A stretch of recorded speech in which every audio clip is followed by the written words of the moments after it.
I chose to examine a dog toy population. The dog toys are diploid and reproduce through mating. The gene that I examined is the material gene, which has 2 alleles, 3 genotypes, and 3 phenotypes.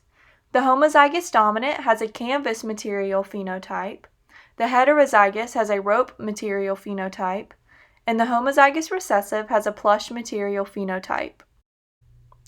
The initial population of dog toys included 1,000 individuals. For a population to be consistent with Hardy-Weinberg equilibrium, there must be no mutations, no migration, no selection, random mating, and an infinite population size. To test if the population is consistent with Hardy-Weinberg equilibrium, I conducted a chi-square analysis. In order to do this, I calculated the genotype and allele frequencies given the number of toys with each phenotype, which allowed me to calculate the expected number of toys for each genotype. The chi-square test shown allowed me to come to the conclusion that the population of toys has Hardy-Weinberg proportions for the material locus.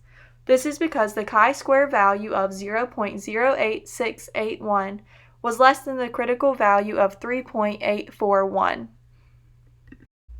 Given the fitness of each genotype, I was able to calculate the corrected genotype frequencies after selection occurred. It is obvious that the variation in toy material played a huge role in the likelihood of survival of each type of toy. Using the corrected genotype frequencies, I was then able to calculate the adjusted allele frequencies. The portion of heterozygous toys increased while the portions of homozygous toys decreased. This is due to the fact that predators are less likely to destroy the rope toys than both the plush and canvas toys. This makes the fitness of the rope toys higher than the fitnesses for the plush and canvas toys. After analyzing how selection altered the Hardy-Weinberg equilibrium, I came to the conclusion that the type of selection that occurred is stabilizing selection. I would predict that this trend will continue in future generations as the rope toys have the highest fitness and greater survival rates in comparison to the plush and canvas toys.